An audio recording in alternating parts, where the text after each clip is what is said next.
Michael King, welcome to Over the Bonnet. Thanks, Mark. Thanks for having me. You're a champion Ironman that's turned to surf coaching. You've just got the Aussies out of the road. They're done and dusted. Let's firstly have a talk about what happened at the Aussie Championships this year. It was a great event, particularly with everything that was going on, throughout Australia and around the world with COVID, etc. To be able to run those championships was absolutely awesome. It was a shot in the arm. It's what the sport actually needed. There's a lot of athletes, missing out last year and, the unknown this year. So just to have the titles is absolutely exceptional. A big shout out to Surf Life Saving Australia, who did such a great job in making it, accessible for all the athletes and all the clubs to be able to go to Maroochydore, Alex and Mooloolaba. They all three clubs run the Australian titles. And the job they did and the way they went about it and the way the titles went is a real positive to them. To the athletes, it was absolute joy for all them to get to race. And, the competition was amazing. The standard of competition has gone up another level again. So it was a very exciting and an awesome Australian titles. What do you put it down to, the fact that the level of competition is continuing to improve? I suppose the coaching as well. Now there's more coaches within every club. New South Wales as well now. Like you only sort of had your, two or three bigger clubs in New South Wales, and now it's sort of branching out and they're following similar lines to Queensland where they're getting professional coaches in and allowing the athletes to stay in Sydney and train down there in a professional environment. And I think that just the kids of today, the younger ones coming through just want to be the best they possibly can, and they're just raising the standard. You see it right from 14s and 15s now, their skill component, their race tactics, just the way they go about everything. They are very professional. They want to do well in the sport. And, there's not just a handful, to make a final, which is 16 to 20 people, takes a hell of a lot of hard work, and some good people do miss out. So, the depth and the pathways within the sport and also what Kellogg's produced last year has given everyone a really good opportunity now, when they all know that, that there are opportunities down the line. If they want to make it to the next level, they definitely can if they work hard enough. What is the trick to getting to the next level? What do you tell young athletes? Well, first and foremost, you've got to be, determined to reach your full potential. Without that, you're not going to probably get to where you want to go. There's a lot of coaches and all of these type of people out there, but the will to do something has to come from within. It's the only thing a coach can't coach is the will of that athlete to be able to do whatever it takes, to be able to push themselves, to get themselves up, to take the necessary steps. So first and foremost, you've got to have the athlete have that within them to take that next step. Once you have that, then you've definitely down to the coaching and, trying to help them achieve their goals, but also trying to maximise their full potential. What's changing since you got into the coaching arena? What has changed? What's the biggest thing that you go, yep, got to look at that?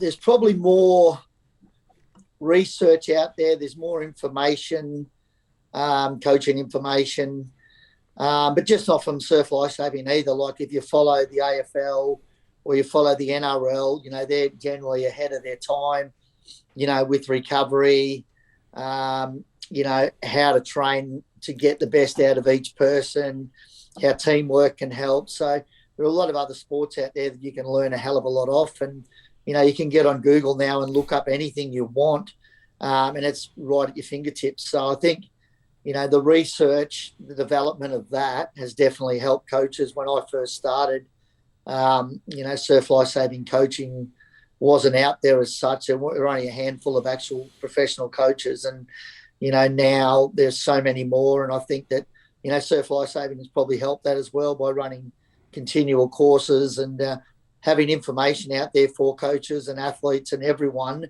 because I suppose they want to see the sport move forward as well, and other sports are moving forward, and you need to follow that trend, and they're doing a good job with it. Are you surprised that you ended up in the coaching arena from your competitor days? Not really. no, I always wanted to do it. I enjoyed the whole sport. I enjoy everything about it. Towards the end of my racing career, I definitely had an eye down the line to be a coach. I wanted to be a coach. I wanted to be able to help people and give them the opportunities that I was given. I'm extremely fortunate that I could have been a professional athlete for 11 years. And I wanted to give back to the sport, and I wanted to give people the same opportunity I had. And, I was very lucky on the way through to have great coaches, great mentors, great training partners, and it's something that I always wanted to do once I started getting towards the end. Who are the coaches that stand out for you when you look back at your competitive career? Yeah, there's a fair few. So I was born and bred in Gladstone, so country town, central Queensland. So, surf lifesaving up there was pretty well unheard of. Not many people did it. I was in Tennant Sands Surf Club, went through the nippers there, and a coach that had been down to Northcliffe on the Gold Coast, Rod Porteous, was lucky he come back up to Gladstone. That's where he's born and bred, and he started coaching a group of us. And, it was a great group. They were like-minded young guys that were prepared to work hard. And, when you're from the bush or from the country, there was that real mental toughness that was installed in us that, that we had to work hard. We had to do things better than what they were doing on the Sunshine Coast, Gold Coast, and all these places. So we were extremely lucky to have Rod there.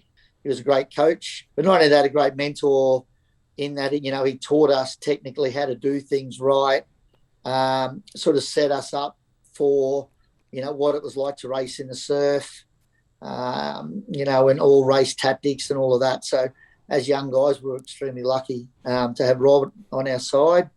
After that, I moved down to the Sunshine Coast once I finished my apprenticeship in Gladstone, and ended up with Shane Dalziel and Nigel Dobell.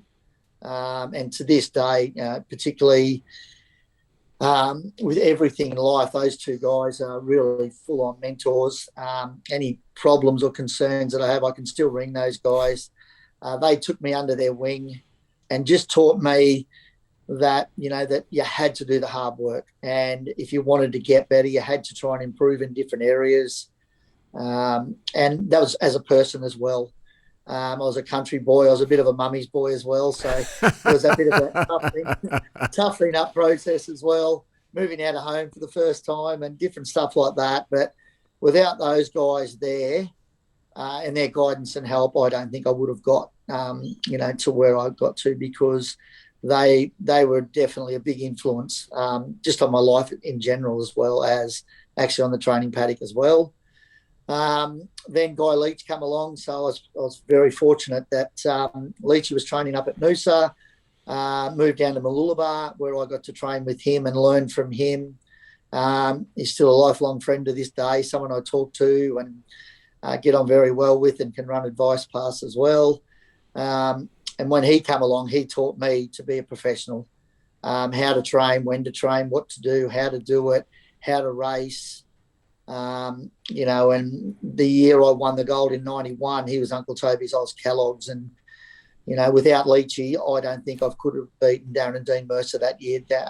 Leachy, went out of his way to help me in a lot of ways too, like with sponsorship and different stuff like that. I didn't have a name or a profile or anything. And, he managed to get me all different sponsors and help me out and want to help me out. And, to have him in my corner was a major positive and something that, I'll be thankful for to this day. Then after that, Leachy moved back to Sydney. So I really did need a change. So I went against the trend. A lot of people from Sydney moved up to the Gold Coast and Sunshine Coast for warmer weather. I come across a coach in Sydney by the name of Terry Buck, who was an Olympian, an Australian coach, head coach of the Olympic team as well. So I went down there because I think I needed guidance, and I needed someone that could tell me what to do and how to do it and when to do it, and not, like the athlete myself when I was with Leachy, with Nigel, Shane, swimming coaches. We were sort of guiding the program as athletes, not actually having a coach, coaching us to be able to reach our goals. So I went down there and I was there for 4 years. They were the best 4 years. of my life. Terry coached me, had a very enthusiastic and young group of guys down there that just wanted to train hard, and they pushed me every day. And those young guys end up making it in Kellogg's and Uncle Toby's because they did the hard work as well. So, and not only that, the whole time I was there, Terry was actually teaching me to coach as well. So he coached all 4 disciplines, the same as what I do now. So as I was training and as I was doing all the hard work, he was also telling me and teaching me the process and how it's going to happen, why it's going to happen, why we need to do that. We're also very lucky that he had Brian Sutton there too, and Brian was a swimming coach that coached Malcolm Allen, Lee Haviland, and these guys to the Olympics. He was very, very scientific and very good at constructing a program, and between the two of them come up with a program for the Uncle Toby series. And, you know, without that, I definitely wouldn't have, I don't think, achieved what I achieved in the sport. Were you in the right place at the right time? No, not really, because I had to make that decision. So realistically, it come down to me actually, you know, sitting down and, you know, I had the will to do it. I had the will to want to do it. I was in Kellogg's and I wanted to challenge myself. I wanted to go and race the Trevor Hendys, the Guy Andrews, the Guy Leaches. I wanted to see where I stood in the sport. So the year I made that move was the year I went down and trained with Terry, because I thought that if I wanted to beat these guys, I was already behind the 8 ball because I wasn't brought up on the coast. My surf skills probably weren't the best. So I had to do things different to everyone else, and everything just fell into place. And as he always said to me, you know, you drive this program, you head north. So, you know, there was things there that I could have stayed on the Sunshine Coast and, you know, went about my normal training, hoping, you know, that I was going to achieve my goals, or I could really get out there and challenge myself and, you know, see where it would lead me when I went down to Sydney and trained under a coach, you know, that was big on discipline, which is what I think I needed. In the end, I was guiding my own program.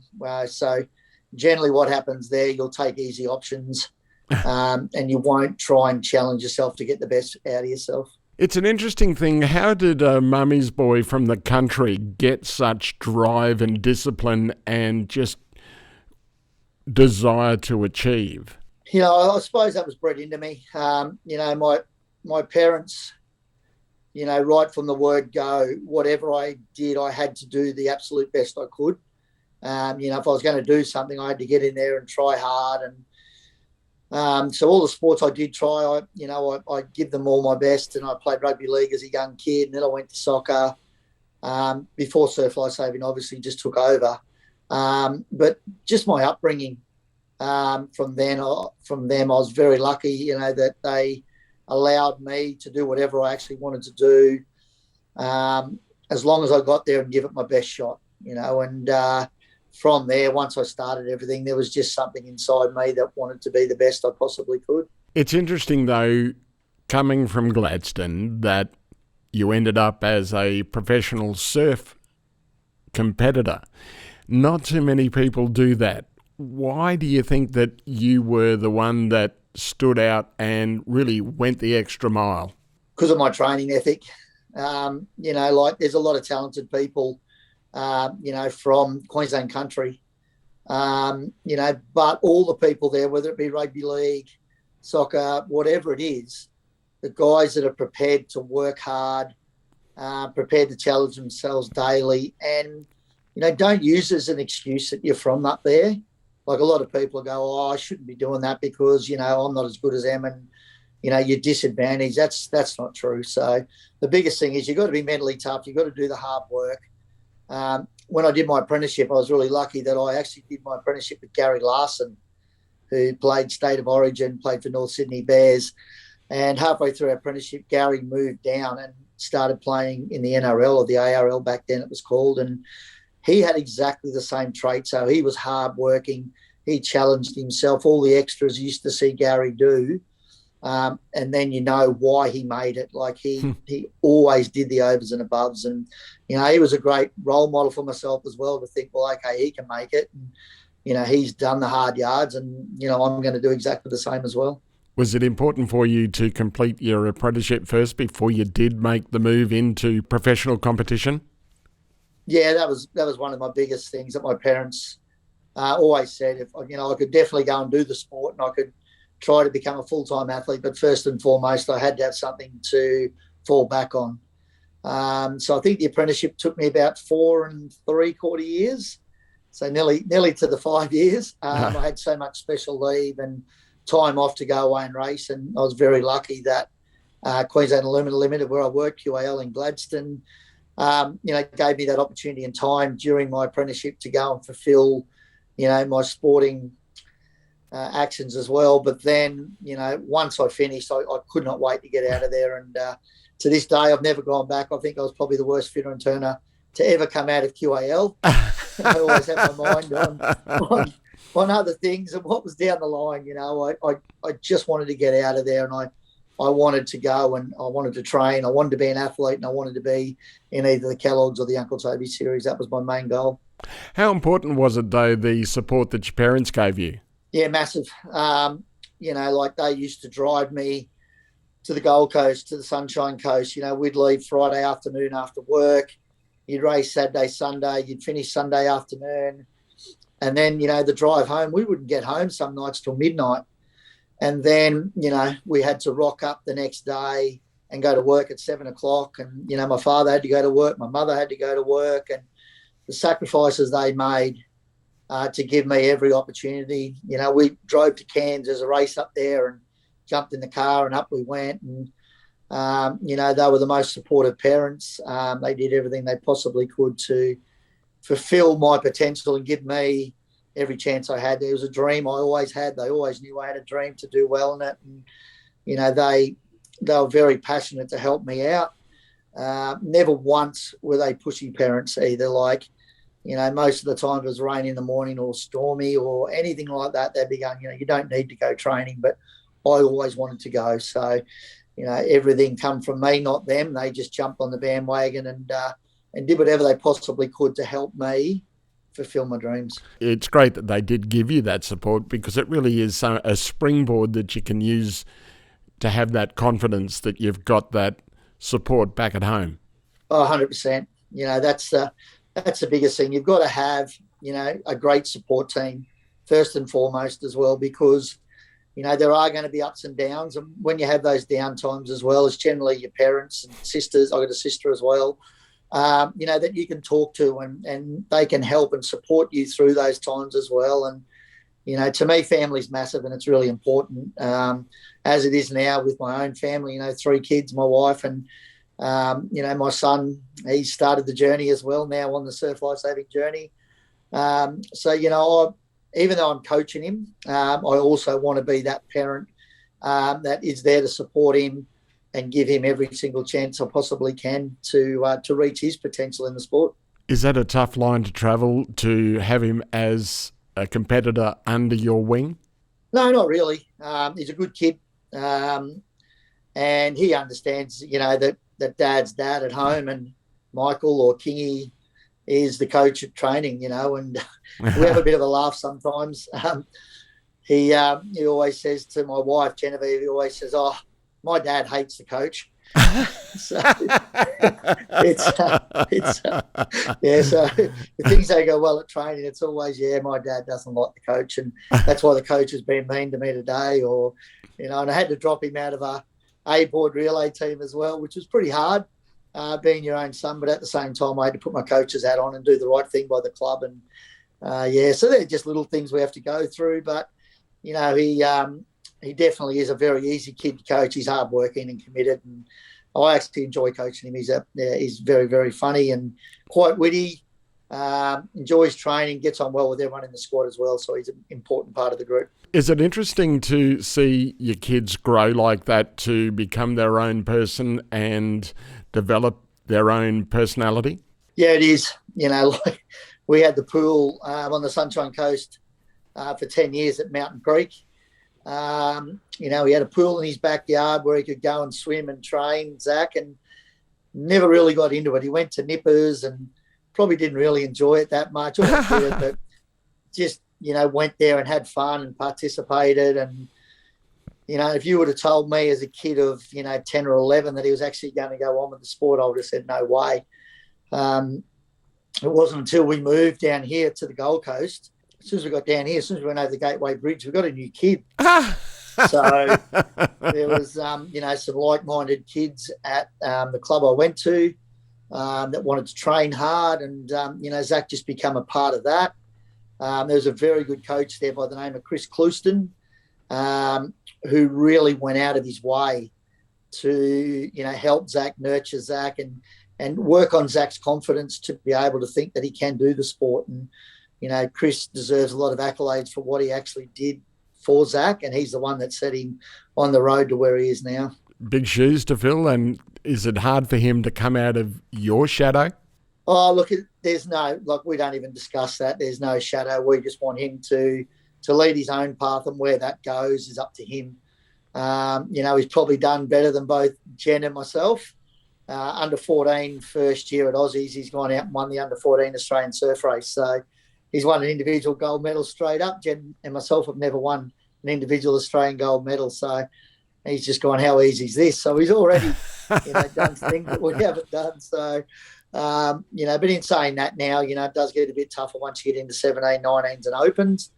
So we always say to him, just go out and do the best you can do. And, he's on his own path where he wants to go. How proud were you when you saw him cross the line? Yeah, real proud. Yeah, I'm a pretty emotional bloke, and definitely brought tears to my eyes to think that, that he actually has followed in both Jen's and my footsteps. Jen also did surf lifesaving, represented New Zealand, raced at the highest level, medalled at Aussies as well. So, to be parents and your son goes out and does that, we're extremely proud. So it definitely was a pretty emotional day. Well, he really got the goods as far as the sporting gene pool goes. Yeah, he has. But, in saying that, he's a manufactured athlete as well. Like, he's not your natural athlete, nor Jen, myself, were natural athletes. Like, you get the guys that are very skillful and are just blessed with those talents. First time they get on a board, they can naturally paddle it well and ski and have great balance and things like that. But, we weren't blessed with that. So he's in the same boat. If he wants to make this and wants to do well with it, he knows he's got to work hard.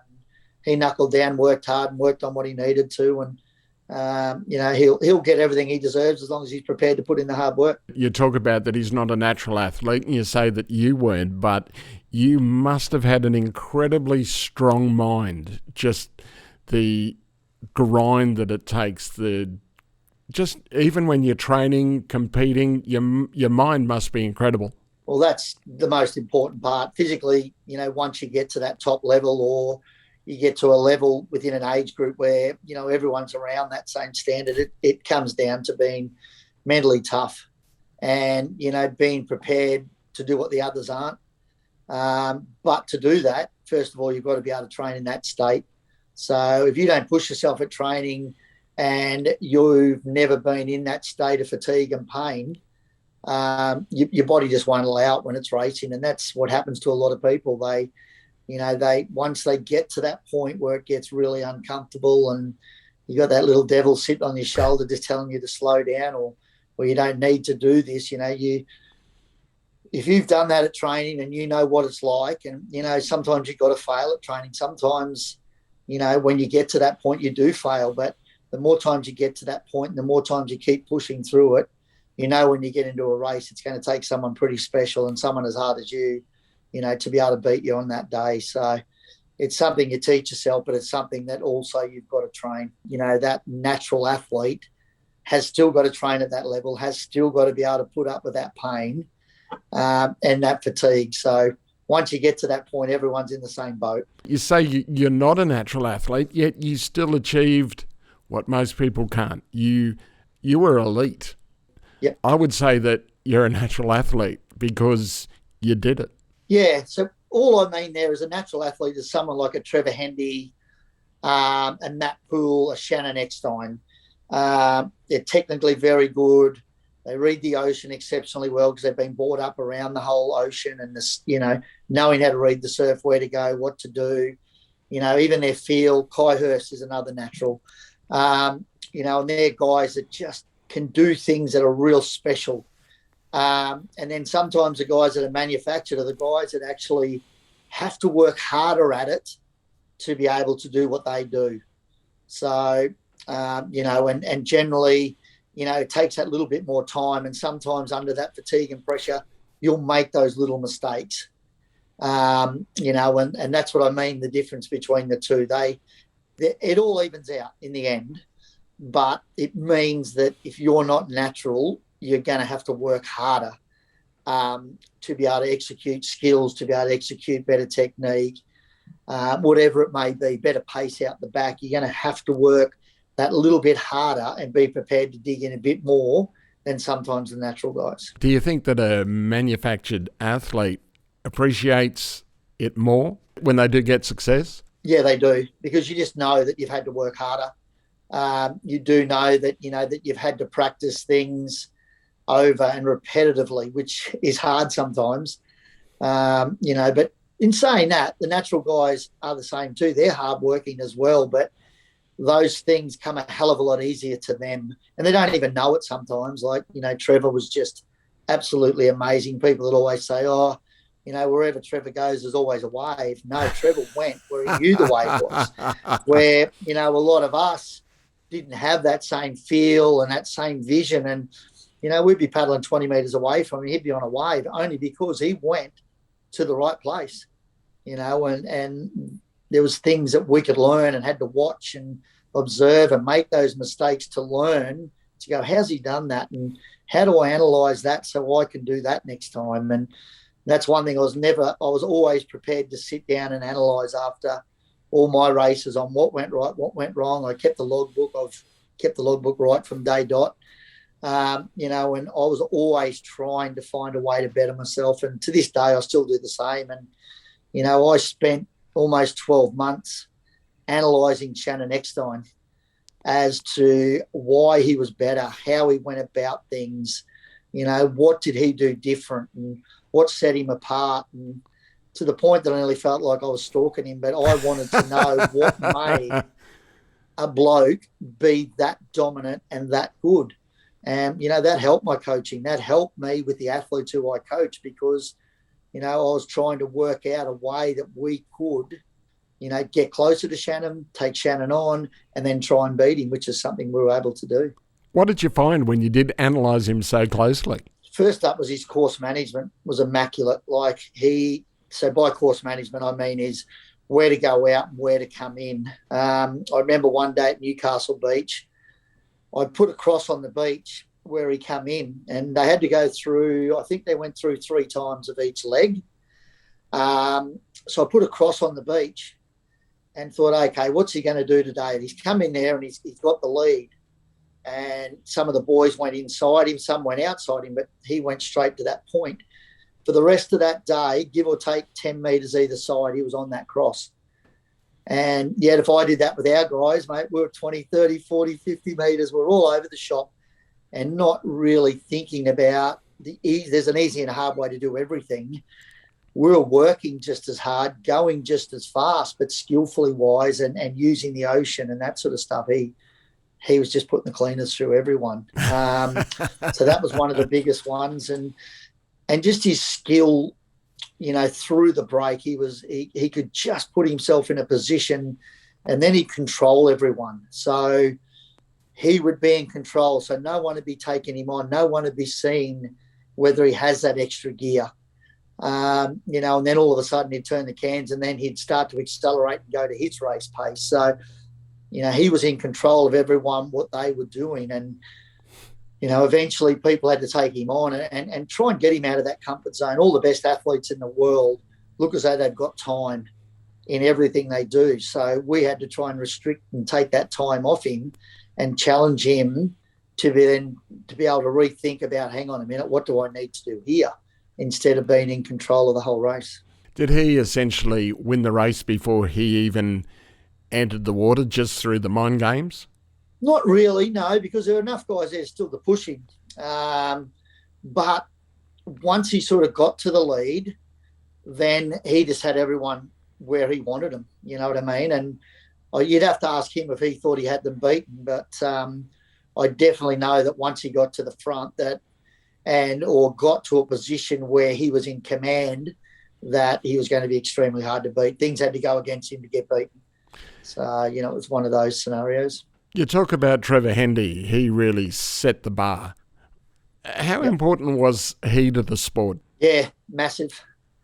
He was the pioneer, realistically, of professional Ironman racing. I know Grant won the two Ironmans, 19s and Opens, which to this day still stands. So, Grant definitely got the sport in the spotlight, but then Trevor then took it to the next level. How he did things, the way he went about things, but the way he represented the sport, first and foremost,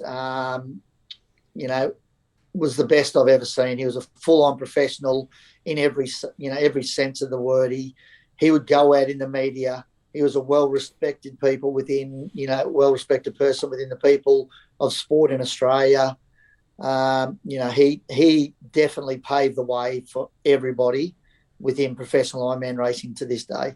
And now his son is also competing, which is pretty special, with your son following in your footsteps as well.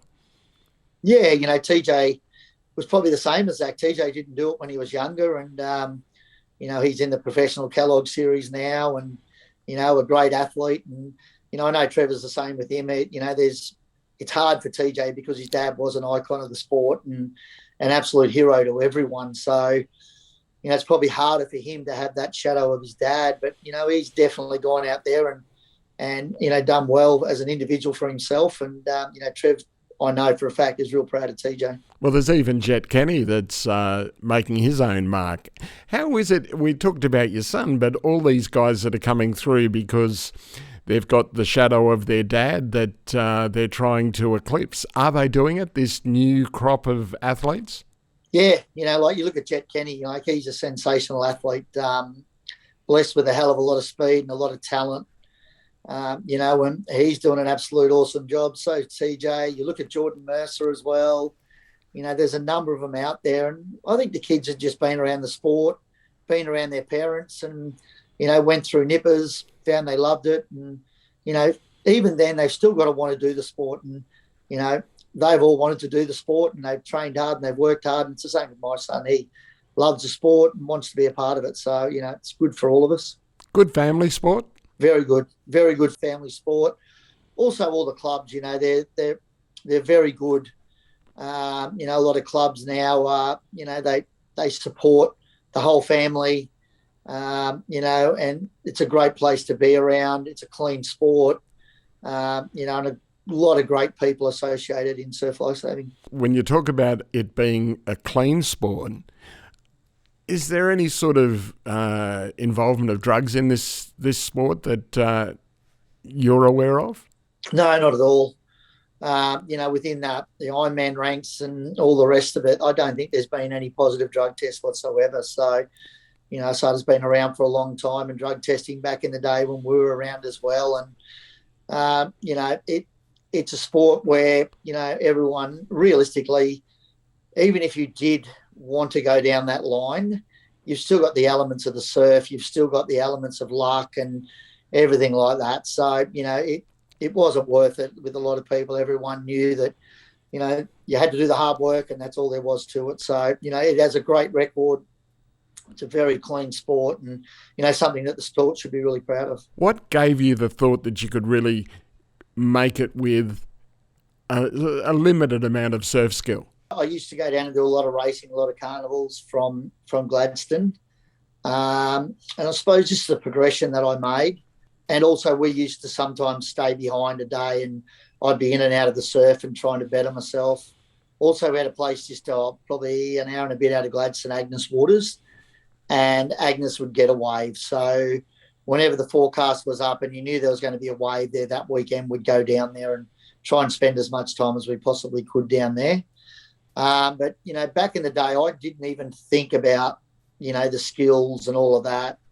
I just knew that I was working hard enough and outworking a lot of people on the Gold Coast and Sunshine Coast, that I would have the determination and that pace to be able to match it with them. And I think that was the biggest thing for me.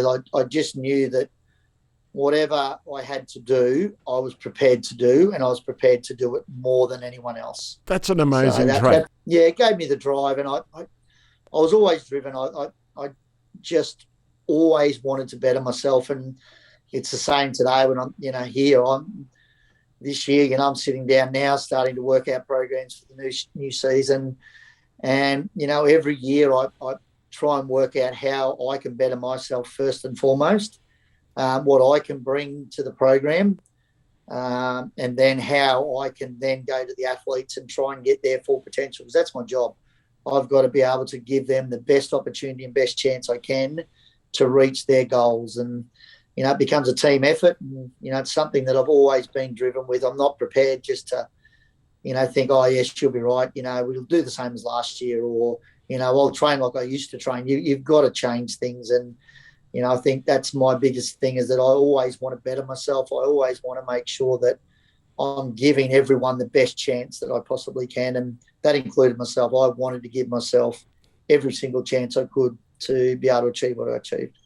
Is it harder as a coach or as a professional athlete for you? Definitely hard as a coach.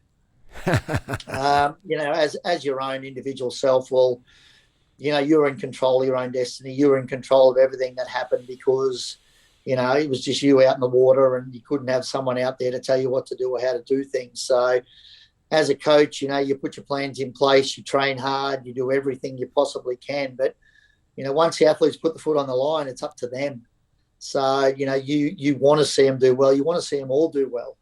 And, sometimes things don't work out. Sometimes they don't get the results, and, sometimes they do. But it's definitely harder that you've got to, take the highs and the lows. And, someone can have a good race, someone can have a bad race. So then you've got to be able to talk to both of them and be able to go through to help them to take the next step or the next race, or whatever it's going to take to get back to training in a positive mindset, not a negative one. So as a coach, you take a hell of a lot on, and, it can get difficult. It can drain you. It can, it can get you down at times, because you're trying your hardest and you feel sorry for the person, that probably isn't performing to where they want to perform. So, when athletes do well and they win, it's on them. When they lose and things go bad, it's on the coach. So I accept that.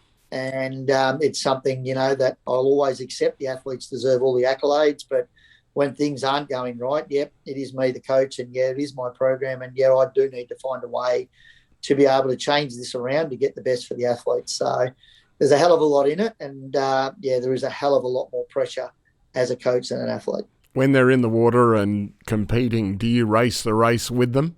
Apparently, yes. Yeah, I do. So, I can get quite animated, which I probably trying to work on, just to try and, not have that in me. I can. But I've got that competitive instinct in me, and, I just want to see them do well. I really do, for themselves. So, yeah, it does get quite hard. Sometimes you can get quite animated, or if something doesn't go right. But then after that, you've got to find a way then to be positive when they come to talk to you after that race. So you can't be angry and, carrying on when they come, because it just rubs off onto them. So it's something that you've got to be able to control, which I still think I need to be able to do a hell of a lot better. By showing emotion, I think you're showing that you care. It really, I think, would rub off and push them to strive even harder. Yeah, but you don't want it to go the other way either, where, they think that expectation and pressure that you're putting on them becomes too great for them as well. So, yes, you've got to have that care, 100%, and they've got to understand that you'll do whatever you can for them. But at the same time, you can't go over where all of a sudden that expectation and pressure to perform for you, the coach, becomes far greater than, their own self. So, that's one of the things that you've got to try and make sure that they understand that this is for them, not for me, the coach. You mentioned COVID a little while ago, and I always seem to be bringing it up. COVID, how has it affected the sport and the training and, as I say, the sport in general? We've been pretty lucky, that we've been able to go back to training. Yes, at the start we had to go in groups of 10, Pools weren't open, but we swam in the creek. You know, and probably, if anything, it gave everyone a little bit extra time off. So it gave everyone a chance to reset, refocus, you know, and then when they come back to training, everyone seemed, you know, refreshed, ready to go, excited by the challenge ahead. So I found it to be very positive. With racing, we were very lucky that we could race. Yeah, we had to sign in, sign out, and social distance and all the rest of it, you know, which is fine. Surf Life Saving did an awesome job to put the event on. You know, I think that we were very lucky at state titles. We had a gentleman come and visit there who was one of the COVID people. So everyone that was at Queensland state titles had to go and have a COVID test, and training had to shut down for that 3 or 4 days. But, you know, other than that, we were extremely lucky. We weren't in bubbles. You know, we couldn't do this or that. We were very fortunate that we could go out and train every day and do what we normally do. So very fortunate. Because when you're out in the water, you're really not too close to anyone anyway. So it must have been something that mustn't have affected you too bad. No, you know, it was good. Like at the start, you know, we had groups of 10. So then we had to have 3 different coaches on the water, you know, making sure that everyone's social distance, and went 5 minutes apart, so as groups. And then when it got out to 20, we were able to go to 20. You know, but if that's our worst problem within our sport, well, it's not much. So, you know, they still had the opportunity to train. So one of the biggest things we had within our group and our club at Burleigh was that, you know, that we had to remain positive. No matter what happened. And, you know, we could only control the controllables. So, you know, if anything happened, we were the first to go, okay, it's happened, let's move on, what's next? So, you know, I was very blessed to have such a great group, and a group that were prepared to, you know, understand there were going to be a few setbacks here and there, but they were prepared to also do whatever it took next. Must have been really hard with the fact that they might not have been able to compete, like the Olympic athletes at the moment. They still don't know whether Tokyo is going to happen. And pushing yourself to that level, how did they go with that mental aspect of it when they're pushing themselves, not knowing whether it would be able to happen, whether they'd be able to compete? Yeah, that was more, I suppose, at the start, when we went back to training. Once we got deep into the hard work, you know, there's a block there where, particularly during the winter, you do your hard work ready for a Cal Odds trial. As we got closer to that, they cancelled the Coolangatta Gold. So I suppose that sort of deflated a few. But at the end of the day, as I said, we just kept positive. That was one of our rules, that we had to all remain positive. We had to make sure that if they put an event on, we had to be ready to race. So I think that was the one thing that got everyone through, was that, you know, okay, well, that one's been cancelled, but they're still saying the trial's on. And, you know, to have the trial and then for all the events to go on, everyone sort of looked back and went, thank God I kept training, thank God I kept focused. And, you know, it just wasn't our club. It was all clubs around Australia did an exceptional job in, you know, keeping the athletes motivated, but also the athletes staying in the sport and being motivated even after a little setback of the gold. So I think that it was massive for the sport, and, you know, just shows actually what this sport means to a hell of a lot of athletes. Why is that? Why do you think it is so important? You know, like, it's a sport they love. It's a sport they're good at. You know, and they love training, they love to race, they love the competition, they love the camaraderie as well. You know, when we all get together, all clubs around Australia, you know, there's a hell of a lot of mateship there, and you make lifelong mates along the way. And to have that taken away from you at the Aussies, you know, was very hard. And then we couldn't see each other, and then we went that length of time. So, you know, I think that all of a sudden, once we could all get back together, there was this real positive atmosphere. And, you know, that's why Aussies, it was an amazing event and just had a really unique feel to it than asked, you know, a lot of other Aussies, in that the fact that everyone was really grateful that we could get there, we could race, we could mingle, we could do things that, you know, you just mentioned the Olympics, like, you know, that's the pinnacle of all sports, and they're still in limbo at the moment. And I don't know how they're doing it, and I feel sorry for them. The kayakers have already picked, so the people that are going to the Olympics know they're in the team, but the swimmers, you know, they're still preparing for a trial that might be on, that mightn't be on. There might be Olympics on, there mightn't be. I know they're trying to be positive as well, and hopefully, fingers crossed that they all get the opportunity to do their trial and go off the Olympics and represent Australia. As a coach, how would you be coaching the swimmers and, say, the kayakers, not knowing that the Olympics are going to be on? What would you have to do if you're in that position?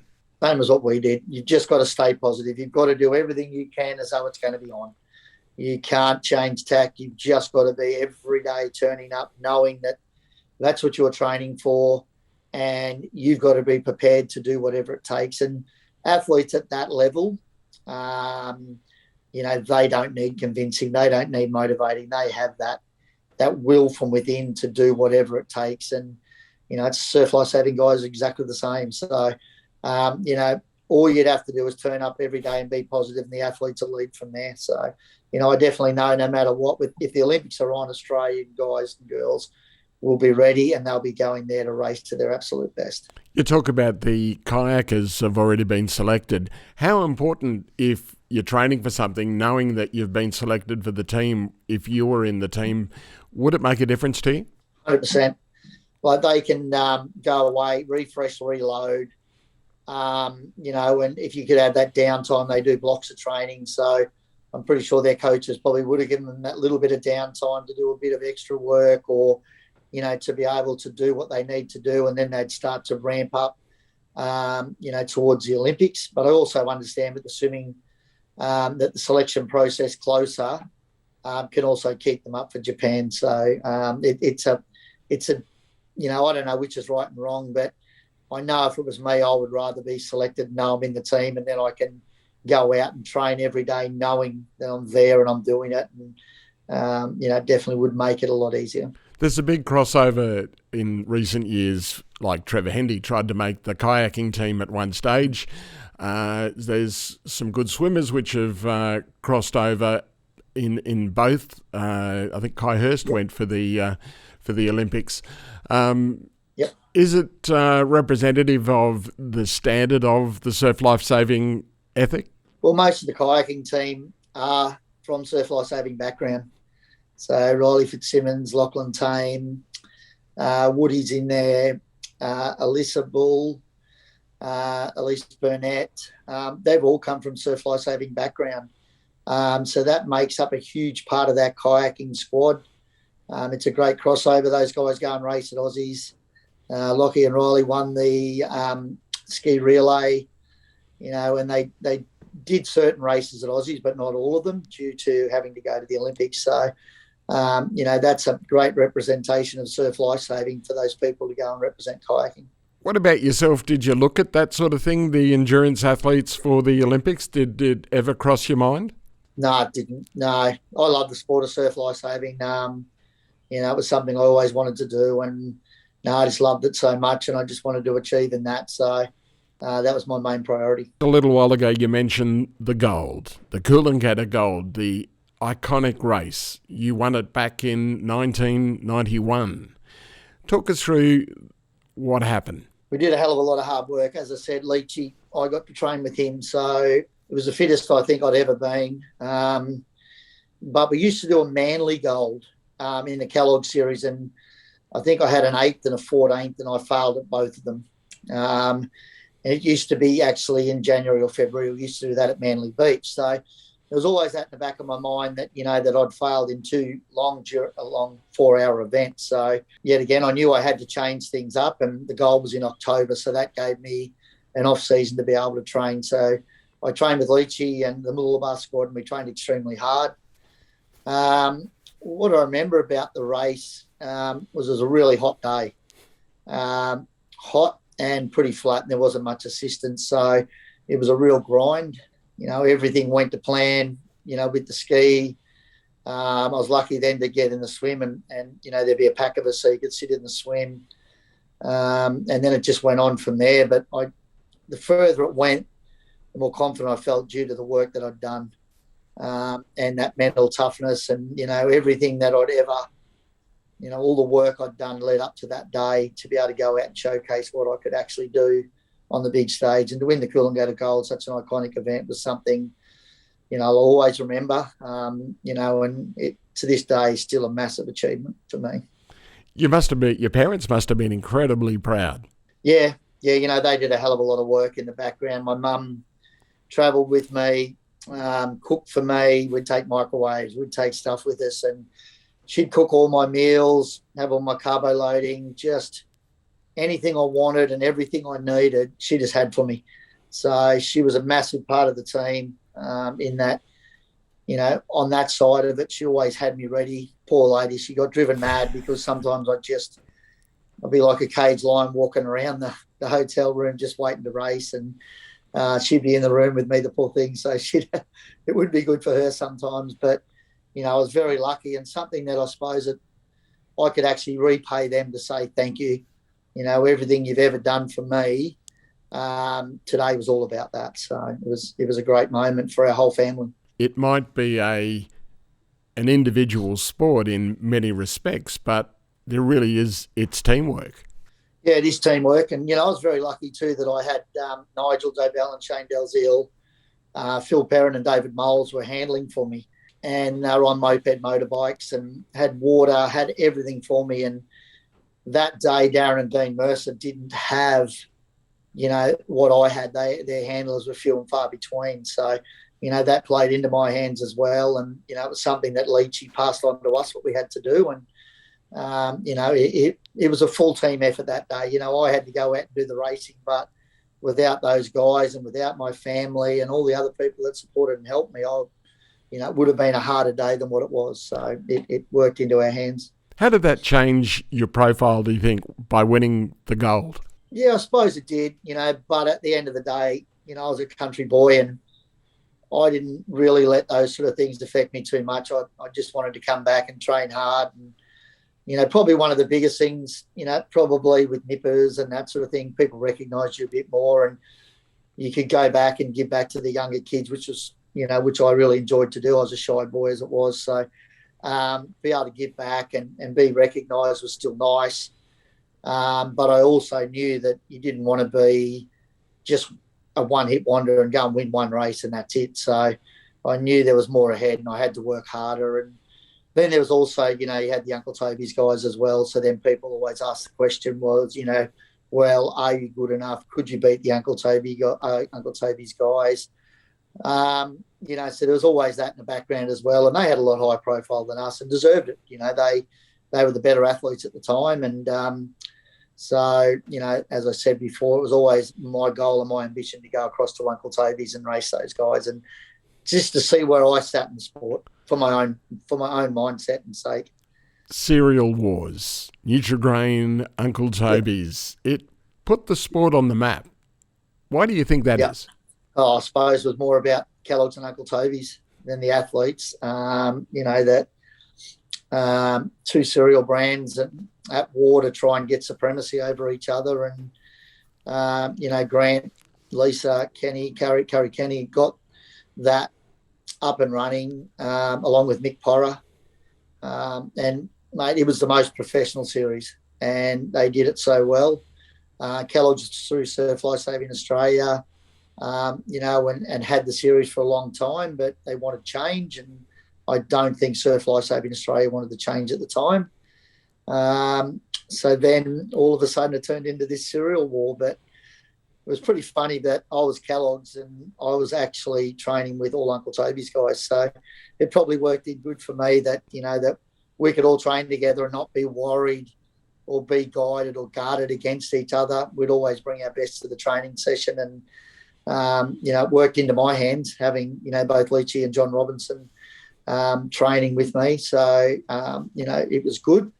But as far as the athletes go, look, everyone just wanted to race and do the best they could. And, there was no war between the athletes as such. It was interesting, though, with Grant Kenny.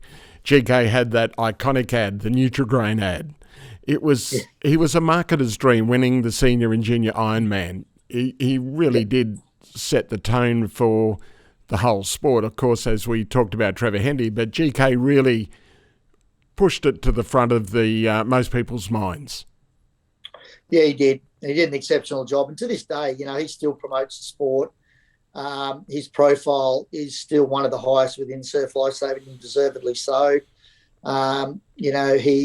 He speaks very well and he always has the best sport. He always has the sports interest at heart. And that's one thing I like about Grant is that, that no matter what through his profile or whatever, he still races in Masters now. He always gives back to the sport, and I think that it's, that he does an exceptional job and should be congratulated on what he has done since he's won that junior senior, and something that I suppose, coaches, athletes and everyone within the sport should be very thankful to Grant. Do you think it can be redone to win the senior and junior Ironman? It'd be a big ask. You never say never, because there's always going to be someone that's going to come along, with that talent. So, if they're going to do it, it's going to be a very big ask to do it. But, it just shows, that length of time that Grant's held this just shows how hard it is and how good you have to be. And, definitely that's why Grant is an icon of the sport, because of what he did. And no one else has been able to achieve that to this date. But who knows, in the future, there may be someone come along and take the world by storm and actually stand up and do it. So it'll be interesting to see what happens. Where would you like to see the whole surf life-saving culture go these days? What do you want to change if you were to push change in the sport? I suppose the only change that I'd like to see is it become back to an iconic sport it used to be, when the Uncle Toby's and Kellogg's days and live TV. They've started that this year, which is sensational, and they're doing a great job with it. But I think that we need to promote the stars of today a lot better. They're very skillful. They're very athletic. They look great. They present well. They market the sport so well. They represent themselves, their families and their clubs so well. But their profile amongst the sporting people within Australia probably isn't as high as what it should be. And I would really like to see, that be able to get expanded throughout the media, throughout Australia. And then that's going to then set even bigger pathways for our nippers coming through. You go to nipper states and it's absolutely awesome in every state. We want to make these guys heroes, like rugby league players and AFL players. Everyone has their heroes, so then they want to go and play the sport. So I still think that we can do a better job to be able to, create these heroes outside of our sport and in sport generally throughout Australia, because the amount of work they do, their dedication, their commitment to their chosen path is some of the best I've seen. And where they're at the moment, even the girls, the leaps and bounds that they've taken in their skill component, the way they race and how they go about it and the way they market themselves, the way they look, is a marketer's dream. So I'm hoping that, that someone might come along and take the sport to the next level where it deserves to go. And people then might argue back that, then we're just getting back to that professionalism. But without that at the top, it doesn't give the young kids, that pathway or that where they want to be, like a Matt Poole, like a Matt Bevilacqua, like a Jai Timpley, a young kid this year who's come along and finished second overall to Ali Day, or to be like an Ali Day. Like everyone wants to be like Ali Day, but I still think that his profile could be a hell of a lot bigger. And then on the girls' side, you've got Georgia Miller, Lana Rogers, Courtney Hancock, and, there's so many great names there that I think that we can leverage off more to make our sport even better than what it is now. So, and I just think that that's one place we can definitely improve. When you're out there and you're trying to push your athlete to achieve their absolute best, what's the hardest thing that you do when you're pushing them? Well, first up, you've got to train like that. That's first and foremost. Like if your body doesn't go, it never knows. So if you don't go to that point, it's never going to know what it feels like. So first and foremost, if you haven't done it at training, if you've taken shortcuts or easy options at training, when it gets really down and dirty and gets really tough and, everything's screaming, your mind's racing, you've got to train that first and foremost. But when you get to that point, you've got to go back to basics. The basics are the things that you've learnt right as a nipper, and you progress them all the way through. But under fatigue, under pressure, under pain, if you be able to maintain efficiency within your stroke, efficiency within your breathing, and just being able to consistently hold that, you're going to be a hell of a lot better off, because a lot of people, once they get fatigued and tired, they shorten their stroke. They try harder to go actually slower, because then you become inefficient. So you've really got to try and go back to basics, and the basics are the key. You've just got to go back to what you train at, what you do every day, how you know that you can get through those painful times. And look, you really get to know yourself, as an athlete, because you've got to be able to fight yourself to be able to maintain that pace at that level over that given length of time to get a result that you need. It sounds like a good analogy for life. It is. Yeah, you can use it in all facets of life. Yeah, 100% you can. The basics in life, what you get taught, what you learn, are the things that you've got to try and go back to in difficult times. Always go back to what worked. What made you good, what made you, achieve that job, or whatever it may be. The basics, and people forget about the basics. They all want to move on to bigger and better things. And, this got me here, that got me there, and all this other stuff they do now, which, progresses, but you'll only get to there if you do the basics right. And the biggest thing in life, and the biggest thing that everything I do, is you've got to get the basics right. You must get them right. And through hard times, through tough times, and, when you're racing and things are getting tough, you've got to go back to those. Do you find some people are good trainers and bad competitors, and the other way around as well? Yeah, and that's a really hard thing to deal with. And you feel sorry for the guys and the girls that do work very hard, but just the nerves, the expectation, the anxiety, the pressure doesn't allow them to go out on that day, on that stage, and be able to show what they can actually do. So they're, one of the biggest coach killers are that, that pressure and expectation. If you can minimise that, and they've just got to understand that they need to narrow their focus and just focus on the race and not the result. Easier said than done. A lot of people, focus on leading up. I want to finish here. I want to do that. But yet again, if you don't focus on what you need to do, well, you're not going to get the result anyway. So, that's one of the biggest things that we try and do, is narrow the focus and come back and focus on the race, not the result. And then the other way, when you get the real lazy trainers and they come up and get the result, that's hard, because then you've got people within your squad going, well, why am I training this hard? Why am I doing all this work? And they're not. They're getting better results than me. And, it becomes a real thing where you've got to be able to then talk to them and talk them through it. And it's hard. That's the hardest one, when you come back the other way, that some people are just natural racers. Some people, the pressure and the stress and all of that doesn't faze them. And they're generally the ones that can do less work and stand up and get a result. But over longevity of a carnival, so that, every carnival, the finals are in the afternoon. So you've done a hell of a lot of racing leading up to that. So generally the people that are the hard workers and that can control that anxiety, their emotions and all the rest of it, that can get on top of it and get the result. I was talking about Shannon Eckstein and mentioned, did he win the race before he went into the water? I noticed Jack Miller, the MotoGP rider, only won one race in the wet and should have won other races. And then he was sort of in the doldrums. Then he finally gets his breakthrough victory. The next fortnight, wins his second race in a row. Is confidence important for athletes? 100%.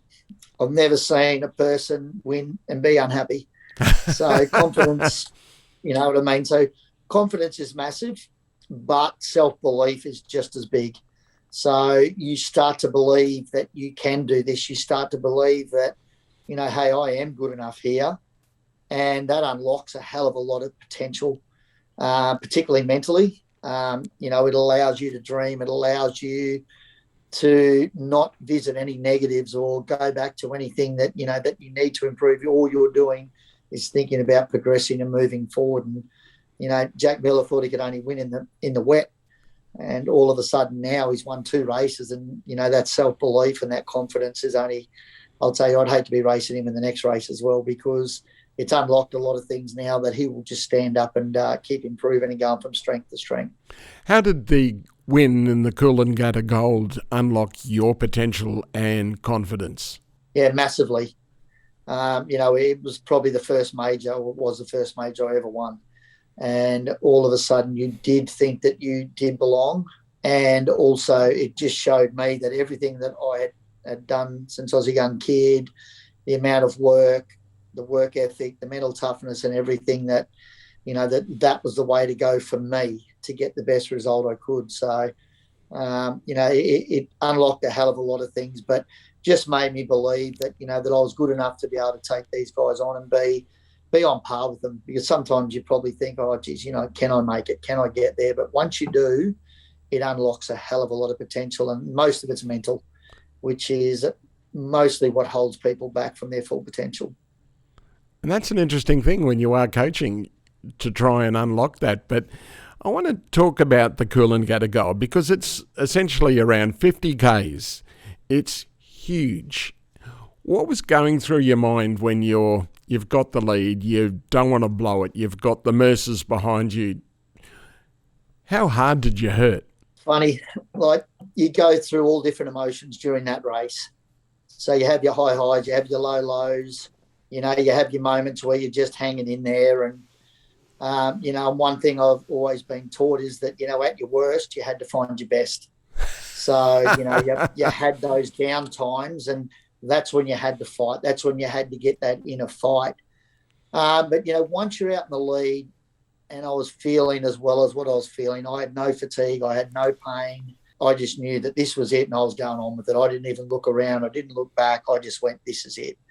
And I knew that I'd trained for this, and, mentally, I was just on top of the world. I just had flashbacks and memories of everything I've ever done, and, what it had meant to my parents. And it was amazing. The last 2K, I could run and think about how good this was going to be and how much it meant to me, but it meant to a hell of a lot of other people as well. And yeah, it was real strange. Like, that first Coolangatta Gold, when I finished, I had no pain at all.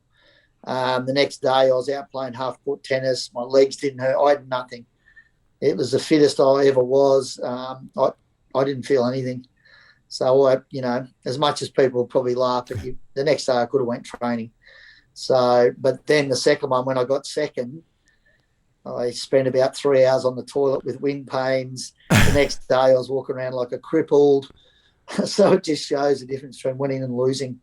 What your mindset and what your attitude and, mentally what it can actually do to you. So, yeah, there's a bit of a difference between the two of them there. Is that what makes an elite athlete, the mind? Yeah, it does. It separates the greatest from the great. Yeah. You've got to be able to, dig deep, fatigue, pressure, pain, do wonderful things to people. It's something that's not for everyone. But the guys mentally that know how to deal with it, mentally know how to get through it. The mind will always rule the body. Don't let the body rule the mind. A lot of people feel the pain in the body, and then the mind starts going, oh, no. But if you can work the other way and the mind keep the body moving, well, you're going to win that battle no matter what. You moved on to the Uncle Toby series. How hard was it to get a start in the Uncle Toby series? Well, we're pretty lucky. They had a trial every year. So we had a trial at Surfers Paradise. It was a 45-minute race. 10 people got through. So there were 70 or 80 starters. So that just shows, that everyone wanted to be a part of that great series. That year, 8 out of the top 10 Kellogg's guys from the previous year were trialling.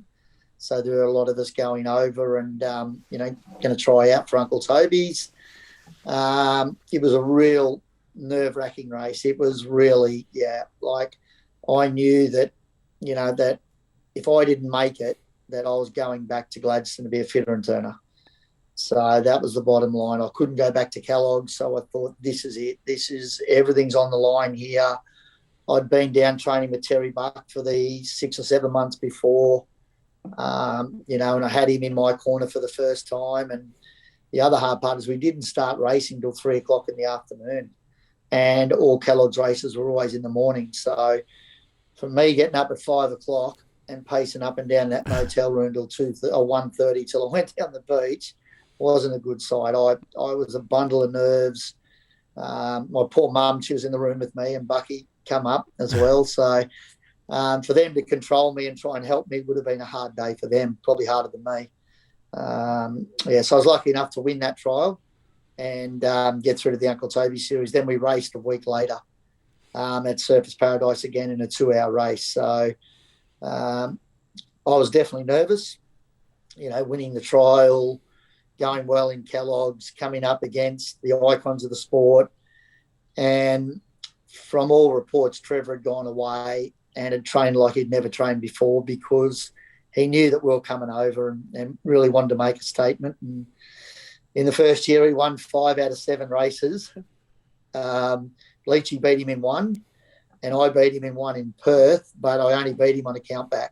So that just showed the dominance of Trevor back then. And I was lucky enough to finish 2nd overall in my first year in the series. And, you know, that sort of made me then believe that I did belong and, you know, I could race these guys, and I always wanted to race them. And, you know, I always wanted to make sure I had that opportunity to see how good I actually was. Why weren't you going to go back to Kellogg's? I suppose when I left them, you know, they went to a different style of racing. It becomes short races. They did 20 races throughout Australia and then had $1 million payday or something at the end of it. It was something that I suppose I didn't want to do.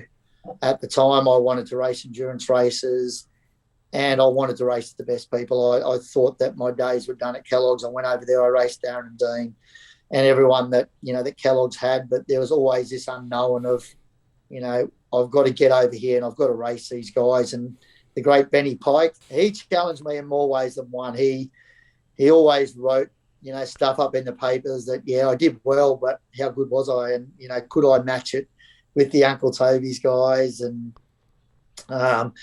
you know, I understood what he meant by it, but geez, it used to fire me up and fired my sister up one day. He turned up at the races in Gladstone, and I don't think he's been verbaled like that before in his life.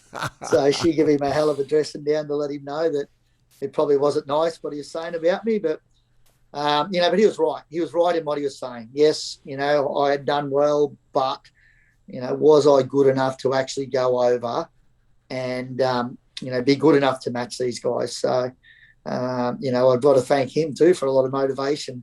And when I did make it, much to, you know, he did and was one of the first to put his hand out and go, mate, well done. So, you know, he's a good man, Benny, and done a great job as well with sport on the Sunshine Coast. Because he did have his runs on the board as a boxer, so he knew what he was talking about. Yeah, he did. You know, and he's pretty hard-ass. And the best thing about Ben is what you see is what you get. And he didn't hide behind it. He was direct. He told you what he thought. You know, sometimes you didn't want to hear it. Sometimes, you know, you thought, oh, mate, come on, you're being a bit harsh. But it was the truth. And, you know, you had to deal with it. And you could use it either way. You know, you could let it affect you or you could use it as motivation. And I chose the second. And, you know, the rest is history. Is there anything that you did find got you down in these pressure days when you were an elite athlete? Did you really have to fight against certain things? Yeah, well, you know, like I was a shy country boy. I was introverted. I really didn't like doing the media stuff. I found it very hard. I really did because, you know, like around my group of friends, I was fine and my circle of trust. But outside that, I was very shy. You know, I can remember going to promotions, to media conferences and stuff like that and sweating profusely. The anxiety was just so bad. And, you know, I think I suffered with that a lot when I raced. And I think that took away from me being even better than what I could have been. So I think that, you know, that definitely did hold me back and it was very hard for me mentally. You know, I got fined a few times for not doing press conferences and not doing the right thing to promote the sport, which I got. You know, I needed to do that. Even when I won the series in 94, 95, I found it very, very hard, to be that person, to be number one. I found it hard to wear number one. I probably didn't believe in myself, but just that anxiety of, having to live up to expectation, or that anxiety of having to front the media and all the rest of it was something that I had to deal with my whole career.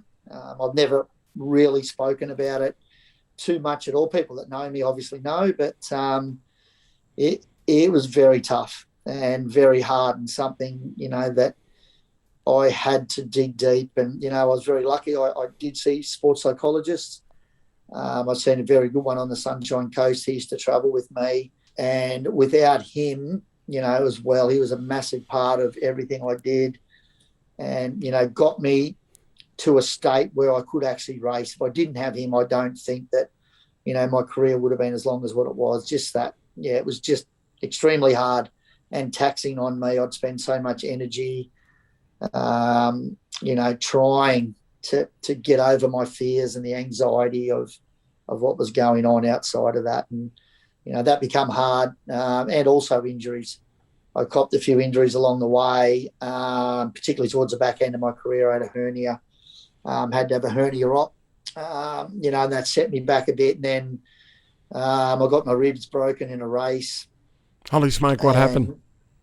I got hit.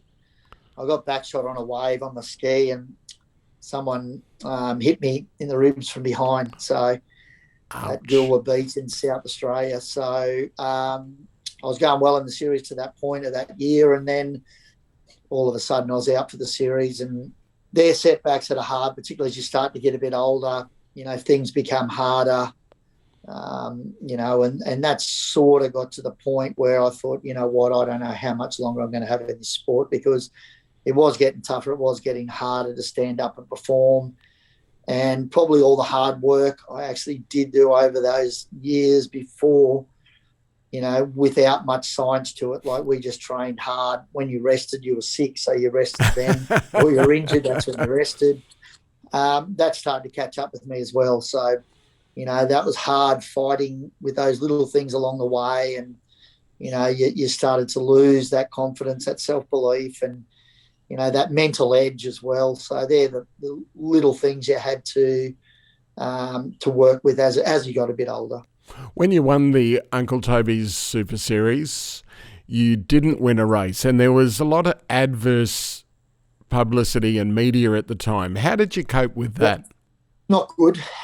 When an icon of the sport comes out and, probably in some way states that you're not good enough to win because you didn't win a race. And, that affected me pretty badly. And then I had a lot of people, questioning, whether, you were good enough. And, you knew that there was talk in the background and all the rest of it. But, the thing was, I didn't set the rules for the series. I just raced, and I raced to the best of my ability. At the end of the day, I was good enough, to win the series. I wasn't the most talented bloke in their series. I wasn't the best. But I was the bloke that was consistently good every time I raced. I'd put my hand up no matter what. I'd fight right from the start to finish. I would get into a scrap. I would do whatever I possibly could. If it meant finishing 7th or 8th, I would fight for that position. And, that's something I'm proud of to this day, is that no matter what, like, if you want something bad enough, sometimes you're not going to be the best. Sometimes you're not going to be the most talented. And sometimes you just got to fight for every point. And, at the end of the day, I did that, and I was lucky enough to come out on top. But, it really did hurt me. Yeah, it did 100%. And, from Uncle Toby's point of view, yes, I won their series, but I wasn't their number one athlete. And I don't think that they really wanted me to be number one either, probably because of the way I was as well. And I get that. These guys promoted this sport and made it what it was. And, you got a bloke in there that's shy, nervous, anxious, and all the rest of it. And, hard to promote. Well, they have to go beyond me to get the real people up to promote their series. And you did win races in the series. That's the thing. I only won one race. So that was in the first year I was in the series in Perth. So I was lucky enough to win that race. It was a hot day. It was dead flat. So that brings me back to my Tannum days. I just ground everyone into the ground. I just kept going and going, and fortunate enough to come out with a win that day. But that's all I had. But I was consistent enough to the first year in the series finish second overall. The second year I won it. And then the third year I finished fourth. So, over 3 years, second, first and fourth, I think I was consistently, good enough. And then the year after that was when I got injured. So then things got a little bit tougher and harder after that. So, but in my own self, I knew that I was good enough, to be up there with the best of the sport. But some people didn't see it that way, and that's life. Must have been great, though, to challenge yourself and want to put yourself against the best, and you competed with them and you challenged them and you were right up there with the best. How did that feel? Yeah, really good. Like I can always finish now, when I did finish, I can always look back and say that I raced the best people in the sport. I challenged myself to see where I sat, and I raced them over all different distances, in all sorts of surf. And, at the end of the day, I've come out going okay. So, I was always happy with that, to know that, had I stayed in Kellogg's and not raced Uncle Toby's, at the end of my career, I would have not been happy with myself, because I was always taught you race the best, you don't avoid the best. And I always wanted to get over there and race them. And, I had that opportunity. I got over there and raced them, and, it worked out pretty good.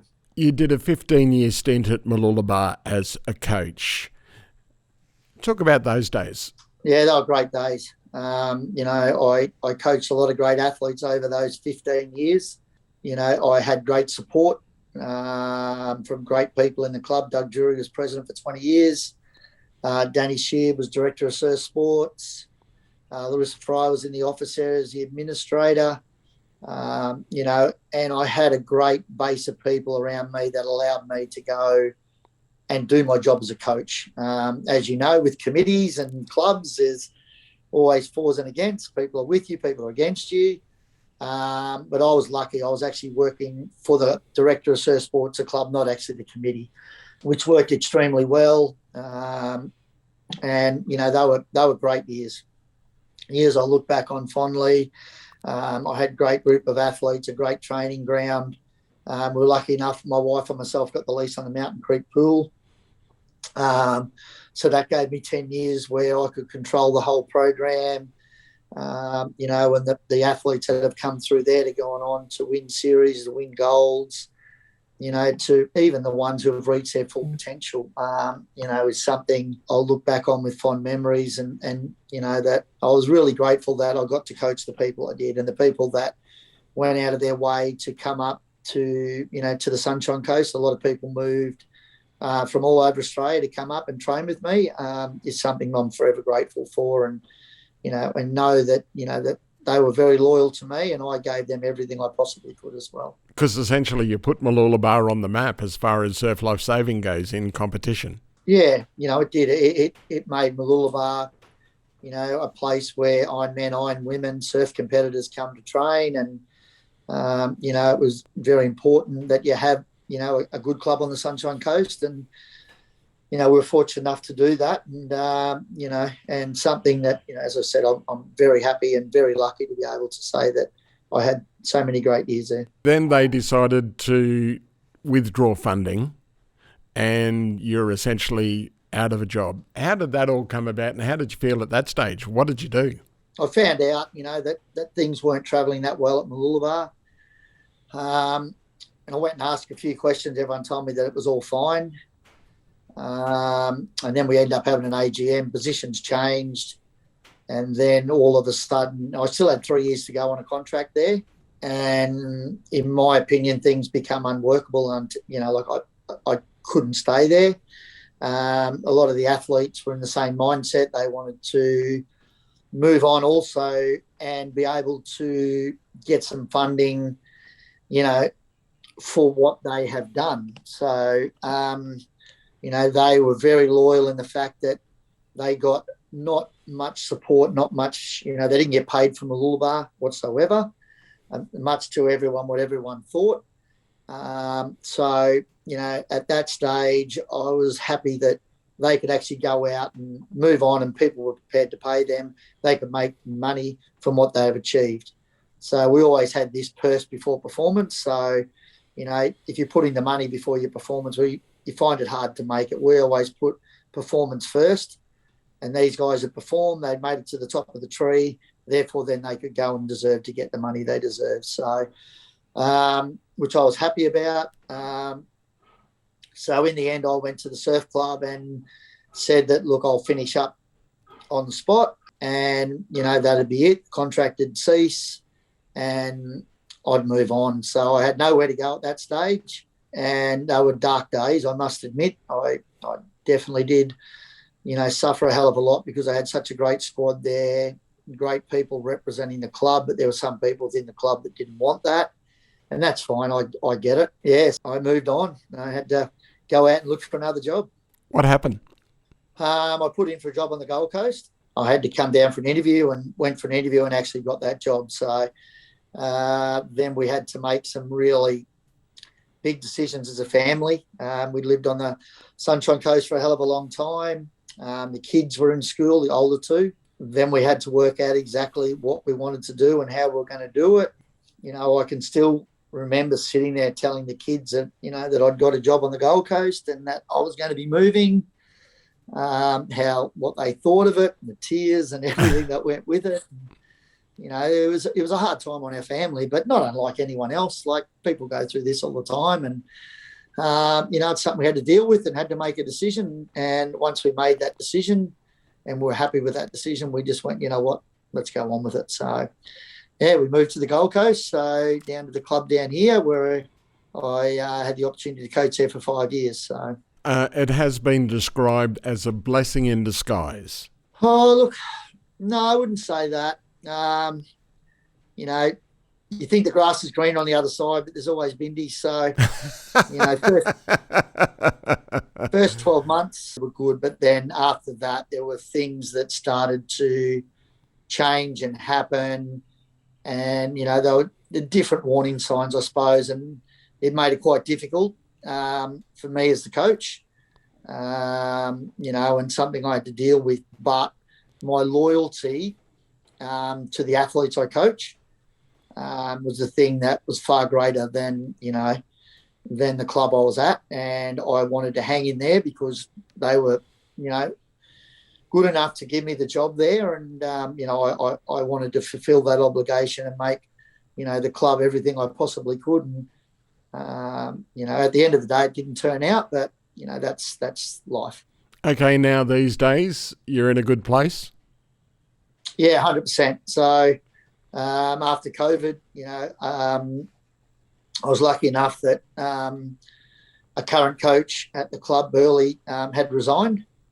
And then they come to me. I had an interview with them. I had a couple of discussions with them, and it felt great.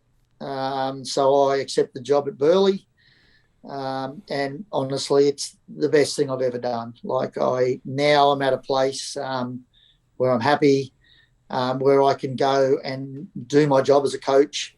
I have great support there from the committee, the executive committee, my director of surf sports, the old boys within the club. They have an old boys group, life members, and all the competitors. And we had a huge influx of people join the club with me, and the way they've joined with the people that were there, the existing members, has been seamless, and something that that I'm extremely proud of, and proud to say that I'm a massive part of Burley, and I'm definitely looking forward to the future there as well. One of the things that I just want to mention about the camaraderie in the sport with the squads, the training, the get-togethers, as you said, how important is that camaraderie in surf lifesaving? It's massive. Like, the sport probably doesn't have the most prize money or the biggest prize pools and things like that. So somewhere within there, you've got to have a social side as well. and it's something that, that this club does so well. We're always having social functions. We have a patron at the club that puts on a patrons night. And, that social side of things has brought a whole squad together and has brought the whole club together, just by having all these different functions and feeling welcome and wanted, and, to be a part of such a great, iconic club. You're an absolute inspiration, and it's been a pleasure to share some time with you. And I think the message of what you're sharing with your surf athletes really is life coaching. A lot of people can take away that pushing through adversity. So, Michael King, thanks for joining us over the bonnet. Thanks, Mark. Thanks for having me. It was really enjoyable.